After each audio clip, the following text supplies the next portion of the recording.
back there.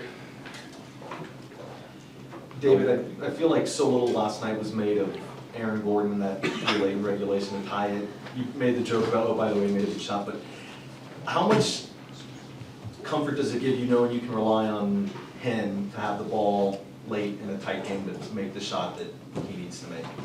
Yeah, it means you're a really good team. I mean, you have multiple guys. You know, Michael can make a shot in a big moment. CB's shown that he can do it in these playoffs. So yeah, it's the great teams. You know, there's a lot of heroes. You know, when you win playoff games, it's not just your main people all the time. You know, I made this comparison. You know, the Kobe Shaq thing. Just, you know, I saw that team beat a lot of the teams that I followed, and a lot of times it was Horry, Fisher, Fox that won those games. It was Shannon Brown making a big play. It was Sasha making 2 free throws in Game 7 we hadn't played. You know, there's all these little things that and guys have to be ready. I saw Jamal's quote about how Aaron, you know, has prepared for these things by his preparation, and I think that's the quote you should go with, because that's just the absolute truth. Hard work in the off season, hard work on off days leads to big time moments for people. So that was very deserving. One of our best players. When Aaron Gordon has moments like that, given all he's been through the last year, is it almost extra special? I mean, as coaches, do you, I mean, I don't want to say rude, but you're happy for him. Yes, it is extra special. I'm not going to get into the personal part of it because that's, you know, his thing. But for me, somebody that cares about him and the year he's been through, you know, it doesn't mean you're going to have moments like that, but it sure is cool in life when you see stuff like that happen. You know, and to have his family here celebrating it with him and all those things. So obviously he can speak on the emotions of that. But yeah, for someone I care about, it's pretty cool to see. And my God, multiple moments in the last 2 weeks, just crazy. Is this team improving pretty rapidly right now, in your opinion? If so, to what extent and in what ways? Do the playoffs always force teams to become better? And yeah, where are you seeing improvement? I want to say yes. And then after Game 1 and what happened in Game 2, there was no improvement there. But I would say I think mentally we've improved through the playoffs. You know, having the ups and downs, you know, I don't know, the way the Clipper series flowed, that you kind of always you had to keep kind of bouncing back. And the only way you do that is just staying together. I know I keep saying that, and it sounds cheesy. It's really not. You know, even the game we won when Aaron gets the dunk at the buzzer, it'd been very easy to focus on that game and say, yeah, but we blew it in the fourth quarter. It was just, let's move on to the next game. Just move on to the next game and learn from it. And today was no different. Like, fun win last night. You know, great win mentally, all those things, but a lot to correct. And the guys have been so easy to talk to on off days, film sessions. And I think that's where the improvements come. Because your play is going to be up and down. You're playing the best teams in the world. And so you're not going to always play at the standard you want to. And some of that has to do with them. But what you can do is be honest with each other and try to improve each day mentally, so the next challenge, when it comes, you're prepared for it. So I think that's where I've seen the improvement. What did you guys do? In Game 2, you guys really had trouble getting into an offense. Yeah. It was a lot better, a lot cleaner of a process last night. What did you guys do to mitigate some of that on-ball pressure? I think we had to have more initiators. You know, I think Jamal trying to bring it up against Dort for 40 minutes is not going to work. That's where Aaron's really special. I thought Christian handled pressure well, got us into stuff. You know, Russ obviously did a really good job last night orchestrating for the second unit. And so if you have multiple people that can get you into something organized, that's going to lead to shots to the rim. And it sounds dumb. Like, early in the game, I think I said it last night, this has been a whirlwind, but we didn't make shots early, but we only had 1 turnover. And we didn't get overwhelmed early, and that's what they do. You can't end that first quarter with 6 turnovers for 13 points, or you're going to look up and it's going to be 44-20. The second quarter, we didn't take care of it, but I thought the shots started to fall more and more and more, and they fell because we were organized. With that being said, there was a lot we can improve on.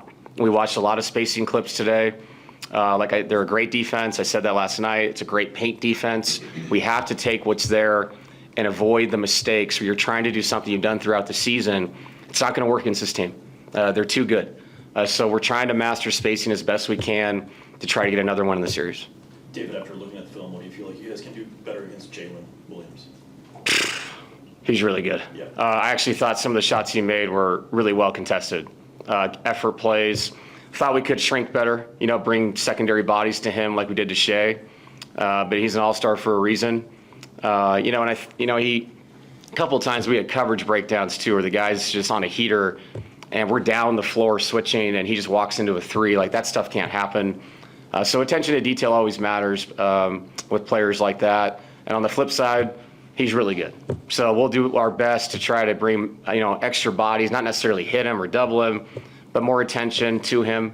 But it's tough when they got those two guys out there together. There's always so much you can do before you start losing what you should be doing with the other guy. So like we did last night, we'll have to mix it up, show them different looks, and do our best to contest and make things as hard as possible for him and obviously for Shea.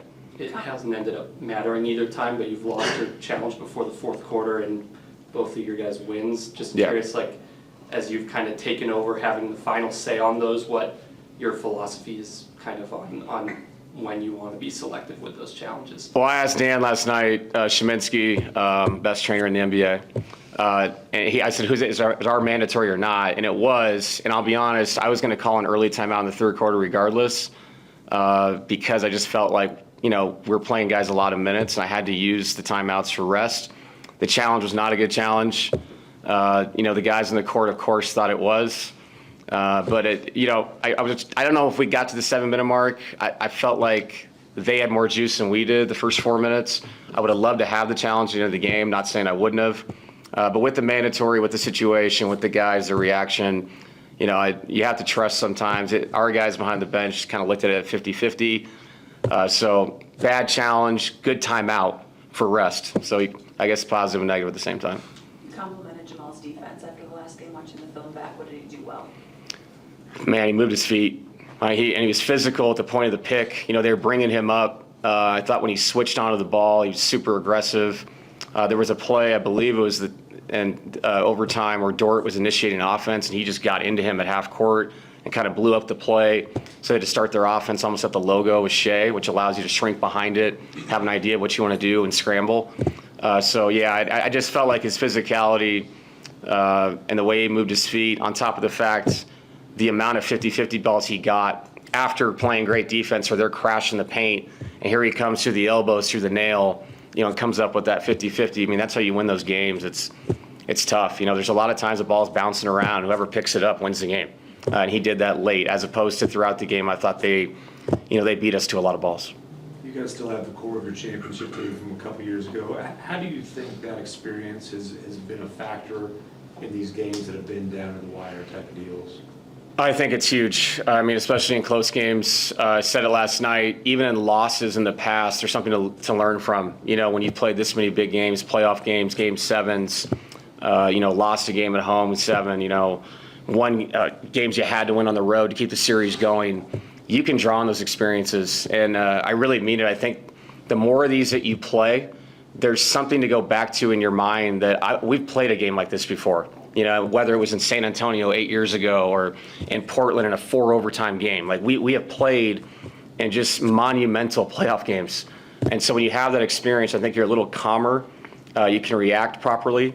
When they go on a run, an 8-2 run, you have to call a timeout for them to go in the fourth quarter. People know what to say to each other in a quick moment. It's a minute 10 timeout. All that stuff matters. It all collects itself and allows you to at least give yourself a chance to win really tough games like last night.